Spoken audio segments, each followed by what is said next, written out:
Estamos con el doctor Daniel Sapsay y también con el doctor Guillermo Yanco. Y estamos hablando de las cosas del país, estamos hablando del derecho, estamos hablando de lo que significa el respeto por la norma. Y en última instancia también hablábamos cómo se crea una norma jurídica en función de lo que ocurre en la sociedad. Sobre todo por el tiempo transcurrido desde que se dictaron las normas que nos rigen hasta ahora, que ha pasado mucho. Entonces, tiene que ir adaptando el derecho a lo que sucede en la sociedad. Lo que ocurre es que muchas veces se imponen las cosas. Y esto es lo que estamos tratando de ver. Trajo el ejemplo, Guillermo Yanco, con lo que es, valga la redundancia, el ejemplo político, trajo mención a un artículo. Él es un experto en negociaciones. Entonces, me gustaría aprovechar un poco todo de esto para analizar que acá no hay negociación. Acá no hay diálogo, acá hay imposición de cosas. Entonces, si se impone, dejamos de lado lo que puede ser el surgimiento natural del respeto hacia la norma, pero porque es así, no por imposición. ¿Qué opinas? Ante la existencia del conflicto, el mundo se mueve por conflictos todo el tiempo. Desde la existencia del hombre existen los conflictos en relación al otro y hasta uno mismo con sus propias cosas a veces tiene que decidir entre una u otra situación. Ante la existencia de los conflictos hay dos alternativas. O planteas un decir, yo soy el rey o soy la autoridad y decido porque esto es así, o llevas a una negociación o llevas a la búsqueda de una conversación. Y a su vez, cuando vos buscas esto, tenés dos alternativas. O vas a una confrontación, porque decís, establezco una negociación dura donde veo qué puedo sacar, o establezco una negociación que implica una conversación en el cual intercambiamos ideas y cada uno se va llevando algo, va obteniendo algo. Y a mí me parece que, como dice Gomá, en este mundo desencantado, cuesta aceptar, cuesta ver, más que cuesta aceptar, cuesta ver que no hay ejemplaridad por parte de los funcionarios. Y que en este mundo desencantado, y que además abunda en el desencanto, cada vez hay menos conversación y menos posibilidad de establecer un diálogo que nos venga bien a todos. Entonces, el tema es cómo se va a resolver. Y esto se lo pregunto al doctor Sapsay. Sí. ¿Qué es lo que él piensa cómo se va a resolver? Pequeña pregunta. Claro. Pero usted es un hombre que sabe, así que vamos a escucharlo. Pero me parece que esto más que saber es un poco más intuitivo. Es decir, no hay duda que en el mundo hoy los modelos de gobierno sí. están en crisis. Claro. Todo está cuestionado y en aquellos países que tienen una debilidad institucional mayor como los nuestros, es obvio que es más fuerte. Pero pasa también en Europa, pasa también en Estados Unidos. La poca creencia en los mecanismos de la democracia constitucional, el no querer ir a elecciones, el debilitamiento de los partidos políticos. Inclusive se diluyen mucho las diferencias entre las diferentes ideologías y las modalidades de administración de los asuntos comunes.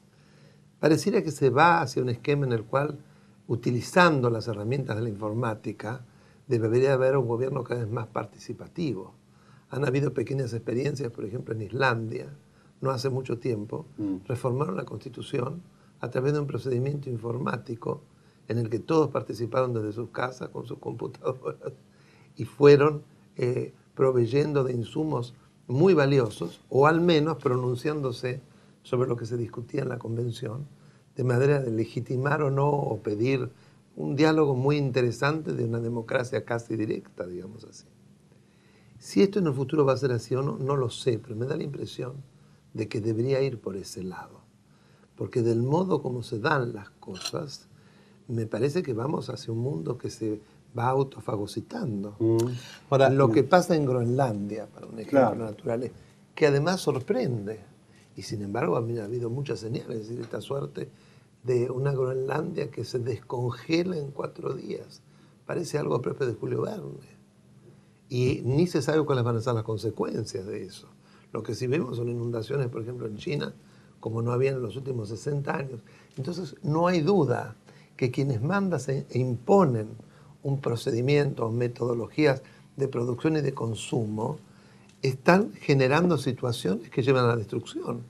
Más allá de ideológico, es objetivo. La pregunta que me gustaría hacer es que una cosa es lo que es y una cosa es lo que debe ser. Pero en función de eso y teniendo en cuenta qué es lo que está pasando en nuestro país y en virtud de las actitudes que se están teniendo con algunos ciudadanos, se ha impuesto. Prácticamente uno conversa con la gente, incluso conversando en algún programa con Julio Bárbaro, decía, la gente tiene miedo. Miedo. Esto resulta inverosímil, pero es así. La gente tiene miedo. El no se meta es por miedo, no es por otra cosa. Es una autocensura. No, absolutamente. No se privilegian las ideas, no se privilegian las actitudes y la gente tiene miedo. ¿Miedo a qué?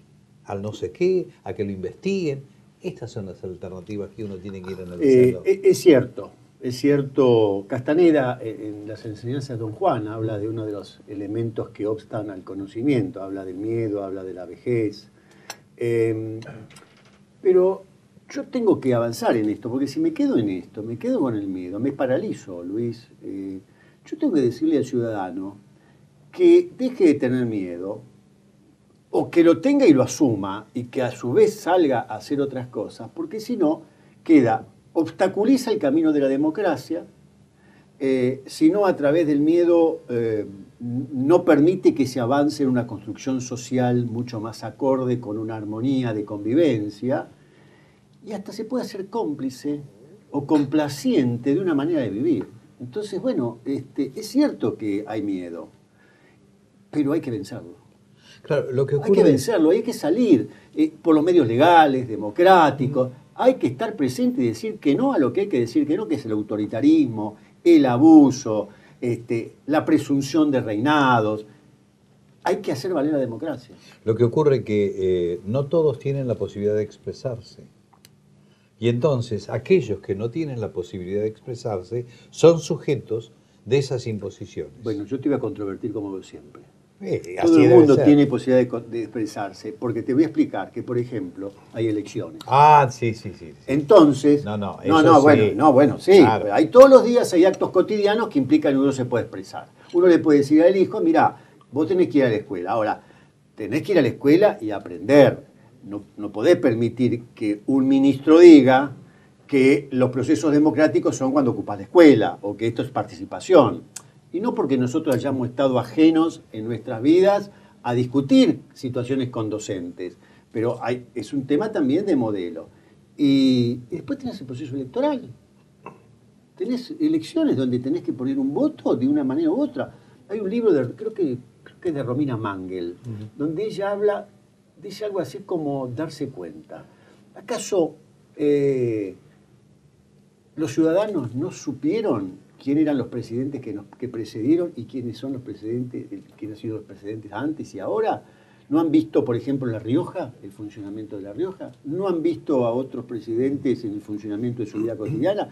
¿No han visto al difunto Kirchner en Santa Cruz en relación a los medios de comunicación, en relación a cómo gobernaba?